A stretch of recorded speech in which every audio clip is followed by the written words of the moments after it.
Lo avete visto nel video in pista e su strada della MX5 RF.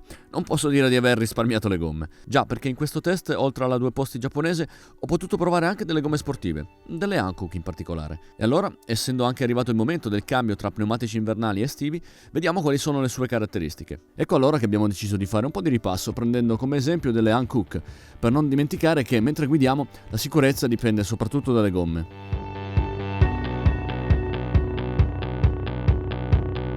Questo modello di pneumatico estivo, il Ventus S1 Evo 2, è una gomma che in gergo viene definita UHP, Ultra High Performance, ma è disponibile con misure adatte a cerchi che vanno da 16 a 20 pollici e che quindi sono compatibili con diverse tipologie di auto, da una sportiva come la Mazda MX-5 a macchine molto diffuse, tipo una 5 porte come la Volkswagen Golf o i SUV e i crossover nella categoria della Nissan Qashqai. Partiamo da una cosa che quasi nessuno tiene in considerazione, soprattutto quando si fanno pochi chilometri all'anno.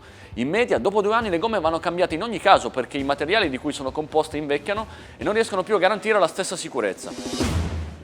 We are the one and only truly liars. We are the chance for you to make it on earth. We are the one and only truly liars. Chi invece le gomme le sostituisce perché di chilometri all'anno ne fa, diciamo che in media è giusto cambiare pneumatici ogni 20.000 km, anche meno se parliamo di auto sportive, allora è bene che si faccia un'idea del ruolo che ogni parte di una gomma ha nel contatto con la strada, per poterla di conseguenza controllare nel tempo. Prima di tutto il battistrada, che è l'area in cui si sviluppano le forze che permettono alla macchina di avere aderenza in curva, in frenata e in accelerazione, ed è anche la zona più facile da tenere sotto controllo con il passare dei chilometri.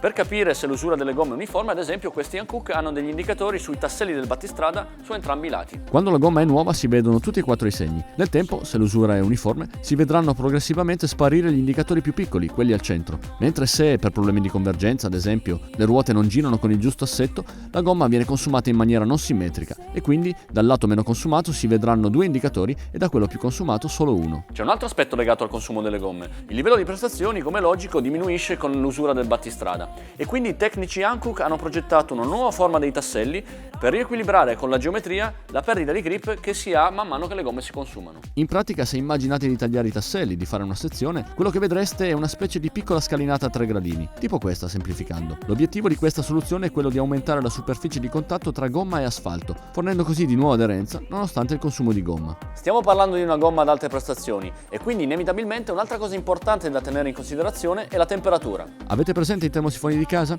Ecco, lo stesso principio di funzionamento è stato applicato a questo pneumatico, che nel fondo dell'impronta a terra ha delle lamelle di gomma in più, per aumentare la superficie di scambio con l'aria e abbassare più in fretta la temperatura, proprio come in uno scambiatore di calore. In più ci sono dei profili aerodinamici che con la rotazione della ruota formano un flusso di aria che a sua volta serve a raffreddare la gomma.